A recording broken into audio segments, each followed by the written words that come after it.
Possum Patty here, and I'm junk journaling. I'm working on my In the Haunted House Halloween fall themed memory keeper junk journal. And I'm so excited today to start putting in some of the gravestone rubbings that I made the other day at the old cemetery.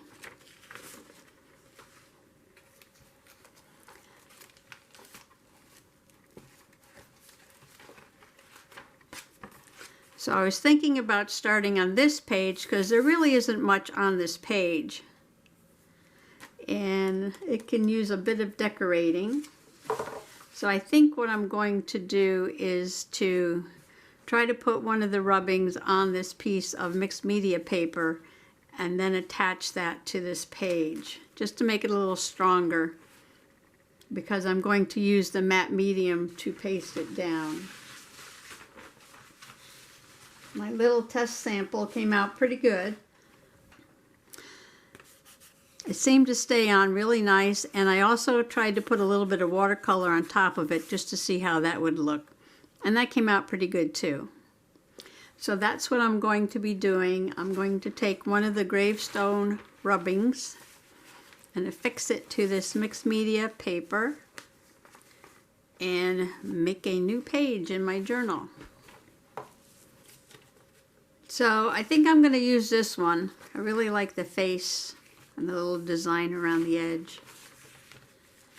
I'm just going to cover this, and this is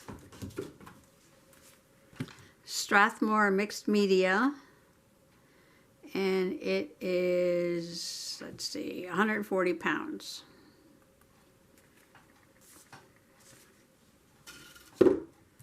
It's a little smoother than the watercolor paper. This is my matte medium.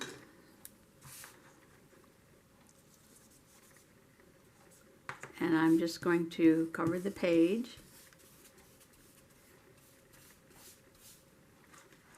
Matte medium is kind of like Mod Podge in a way. You can use it to glue things down, and you can also put it on top of things to seal them. And I was just afraid that the crayon would rub off in the book, so sealing it seemed like a good idea. And mixed media paper is a little bit better for doing a wet process than cardstock.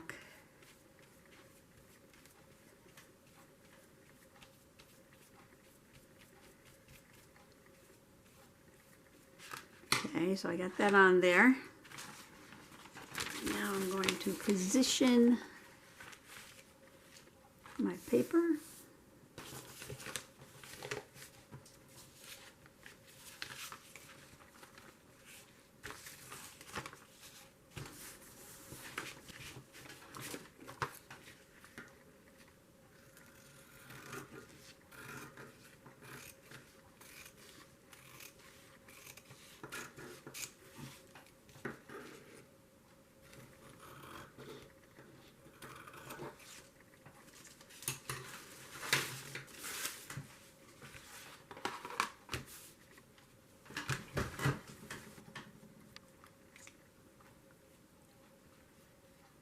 Okay, now I'm going to put this matte medium over the rice paper and the crayon. I don't want to press too hard. I got to go very lightly because I don't want to rub the crayon. Oh, a nice little star right there. Well, this came out pretty good. The rice paper has a bit of a texture to it. Gives it an interesting feel. And now this is going to cover this page right here, and I have some design decisions to make.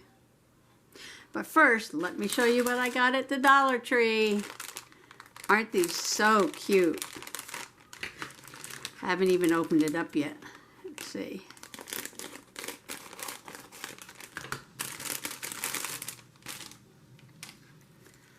It's a garland. We got white ones and black ones. Now we could have them dancing on the outside.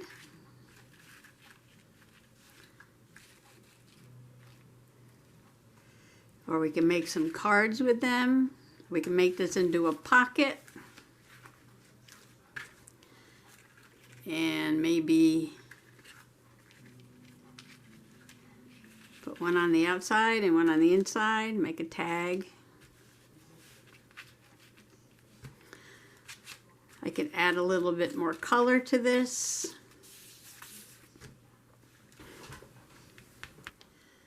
I added just a touch of purple watercolor around the edge. I thought that gives it a nice effect. You can see this rounded shape better now with the background.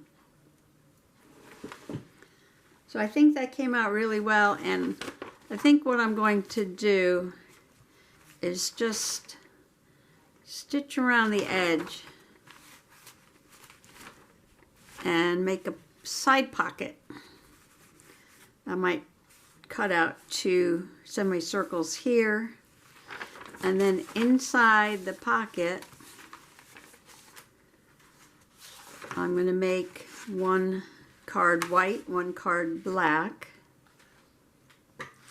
and I'm going to put that on one side,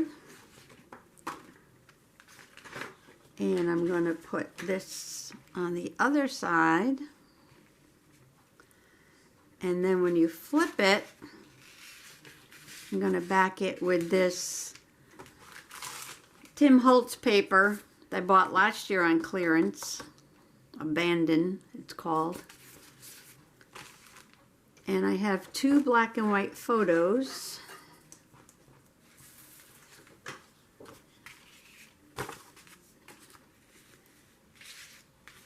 And this is going to be on the other side. And I might put a little black frame around the photos, I think. I looked up some historical information about the old cemetery. Town records show that it had been established before the year 1710. And described as the place which had been for several years improved by the inhabitants for the burial of the dead, and that it shall abide and remain for that use. The cemetery is described by Sarah Dorrance in her 1921 manuscript about the burial places in this area. The cemetery is on a barren hilltop, open to wind and sunshine, where kindly nature atones for man's neglect, covering the hillside with the blue of violets in spring and the purple and gold of aster and broom sedge in the autumn. The memorials of native stone, seemingly as much of nature as an outcropping ledge, and as harmonious in color.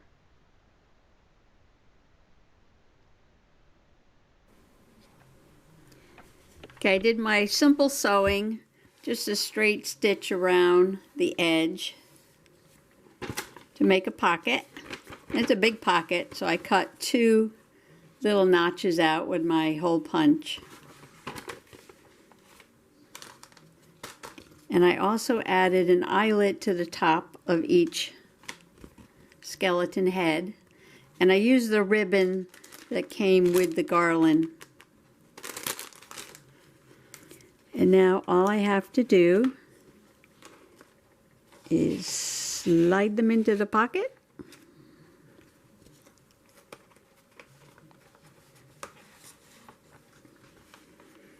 And I'm going to leave this page just the way it is so I can enjoy my grave rubbing.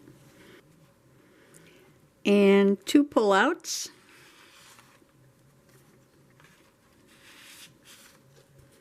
Family photos. These pictures were taken in Pompano Beach, Florida, probably the early 80s, early 1980s. And these go into the first signature.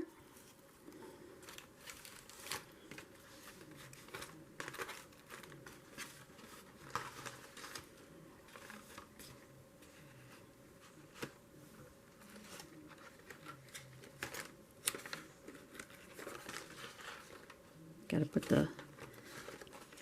the middle pages back in here. Right there. But I would like to thank you and coming along with me on this creative Halloween journey. Happy junk journaling. Bye-bye now.